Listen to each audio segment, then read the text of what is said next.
Hello, my name is Dr. Andrew Toon, and I would like to welcome you to the Newman website. And thank you for taking the time to look at some of our videos here. In this short video, I'd like to talk about the R value that's often quoted in the press by various health ministers regarding COVID-19. Okay, so first of all, what is the R value?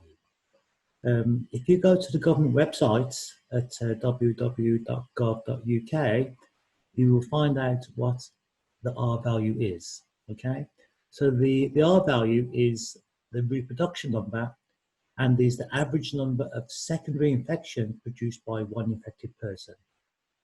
So for example, an R value of 1 means that on average, every person who is affected will infect one other person.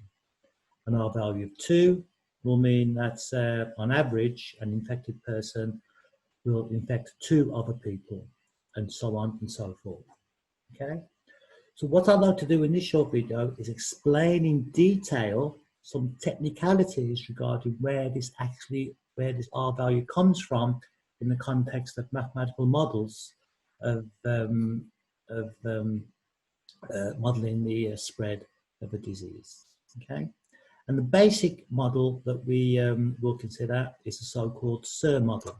The SIR stands for susceptibility, infectious, recovery. Okay, it's a basic model on how disease spreads. So we begin with a population being susceptible. Okay, usually that's 100% of the population. Some of those will become infected, become infectious. Okay, and some of those will recover.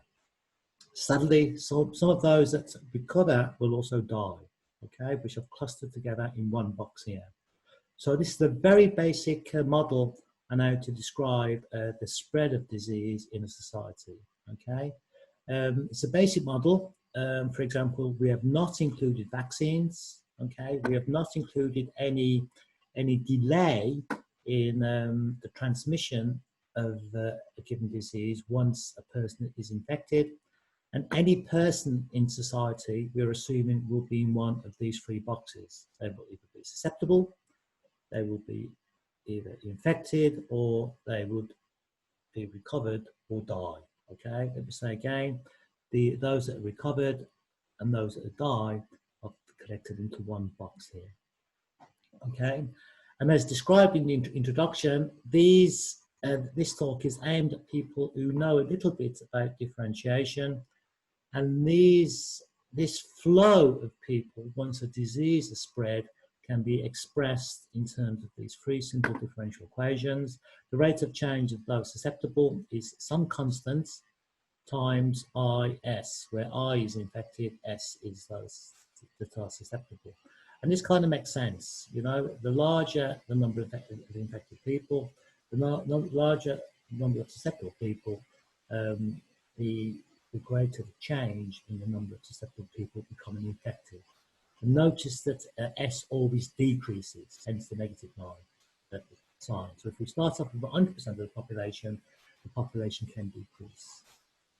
So once they leave the become infected like that, with a beta, the rate of change that is coming out of S, they become infected, as described here. Okay. And once a person is infected, they come from being susceptible. They can recover in this manner here, gamma I, which is proportional to the number of people being infected. Okay. So the rate of change of those infected are those that are coming in from being susceptible and those leaving, i.e. recovering, as indicated there. And those that are recovering are given by the simple differential equation there. Okay, so these are a set of simple differential equations you should be able to understand in your second year of A-level.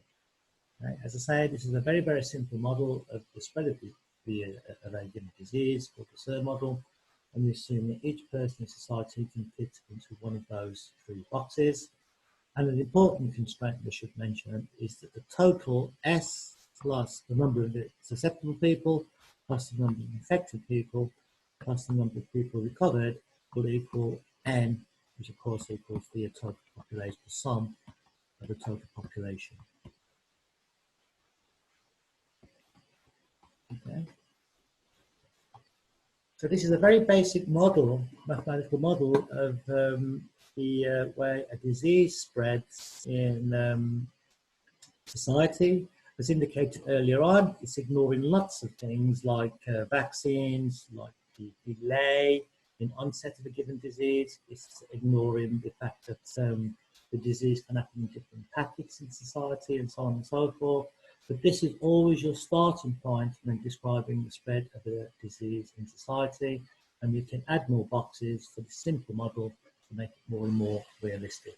But the purpose of this talk is to understand where this R number comes from. That's very often mentioned in the press. Okay. So first of all, let's talk about the beta that appears in the first equation. The S to T equals minus beta IS. Okay. So from the first equation, what this means is that a small change in S divided by a small change in time equals minus beta IS. Okay, so we can rearrange the equation to get this expression here. That's straightforward. And now we assume, let's suppose that only one person is infected. Okay, so the number of the infected people is only one person. I equals 1 divided by the total population. Okay, only one person is infected. Okay, I here is the fraction of people infected. So we substitute this into our equation and we get this. Okay. Notice that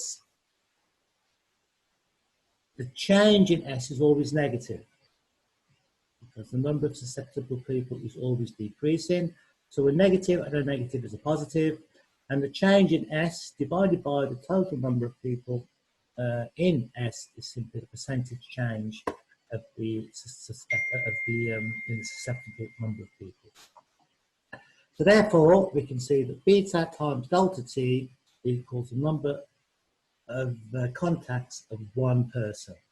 Okay, don't forget, we're assuming here just one person is infected. So in other words, beta is the number of contacts of one person over some time scale delta T. Delta T could be days, delta T could be weeks. Okay, that's beta. Okay, alpha, gamma comes from the third equation, dr dt equals gamma times I. And again, this is another term, that the parameter that we need to understand. And again, what this means is a small change in recovery divided by a small change in time equals gamma times I. And in this case, let's solve for 1 over gamma, and we get this. If we assume everybody who gets the disease recovers, that means the change in recovery equals the total number of people that are infected. We have this expression, i.e. delta R must be equal to I. And this means that 1 over gamma, when we substitute it into the above equation here, tells us that this is simply the average recovery time of a single person. Okay. Now we come to our R value. Okay. In the scientific literature, the R value is called R0, subscript 0. The politicians and the press refer it to as the R value. And this is a derived quantity and is simply the ratio of the constant beta divided by gamma. Okay, this is the same as beta times 1 over gamma, which of course equals the number of contacts of one person over some time t times the average recovery time of the disease. Okay, and if we take this time period to be the average recovery time, we therefore see that R0 is simply the average number of people infected by one person. Okay, so this is a technical explanation of where the R value comes in the context of modelling diseases using mathematical models. Okay, so I hope you find this useful, and hopefully there'll be more similar videos on the way. Thank you for listening and watching. Bye.